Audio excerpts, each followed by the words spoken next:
এদেশের ছাত্র জনতা, কৃষক, শ্রমিক সমস্ত মানুষ আজকে নেমে এসেছে এই স্বৈরাচারী শেখ হাসিনার রক্তে আজ হাত রঞ্জিত।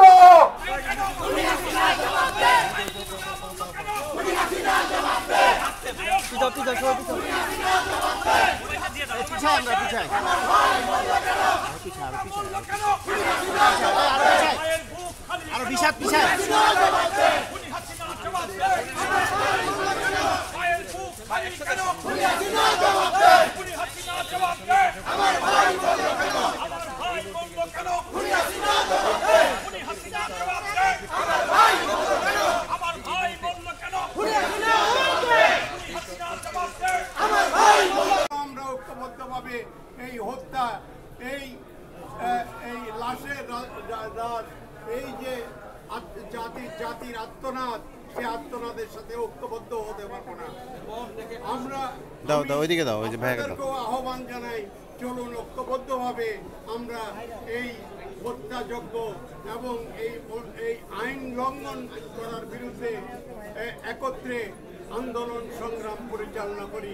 আপনাদেরকে সবাইকে ধন্যবাদ।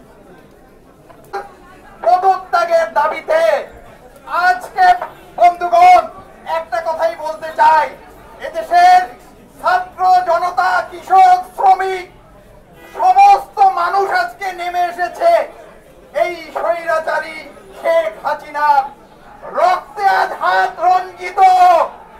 এই রক্তের হাত বাংলাদেশের মানুষ দেখতে চায় না। আজকে 1971 সালে যে গণহত্যা হয়েছে, সেই গণহত্যাকেও এই শেখ হাসিনা হার মানিয়েছে।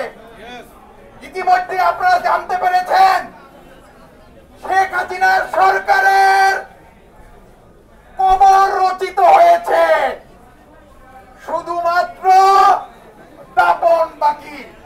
সারা বাংলাদেশের মানুষকে আমি আহ্বান জানাচ্ছি, এই সরকারের দাপনের জন্য আপনারা প্রস্তুত হন। শিশু হত্যা করেছে, কিন্তু বাংলাদেশে গত কয়েকদিনে যা ঘটেছে আমার মনে হয় ইসরায়েলের এত ঘটনা ঘটে নাই।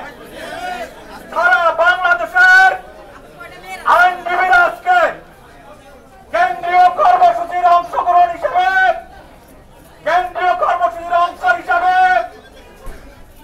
আজকের এই মানববন্ধন কর্মসূচি পালন করছে। তার এই অংশ হিসাবে বাংলাদেশ জাতীয়তাবাদী আইনজীবী ফোরাম সুপ্রিম কোর্ট ইউনিটের উদ্যোগে আজকের এই মানববন্ধন কর্মসূচি সুপ্রিম কোর্ট ইউনিটের বিপ্লবী সভাপতি অ্যাডভোকেট আব্দুল জব্বার ভূঁইয়া আজকের সভায় প্রধান অতিথি হিসেবে উপস্থিত থাকবেন। বাংলাদেশ জাতীয়তাবাদী আইনজীবী ফোরাম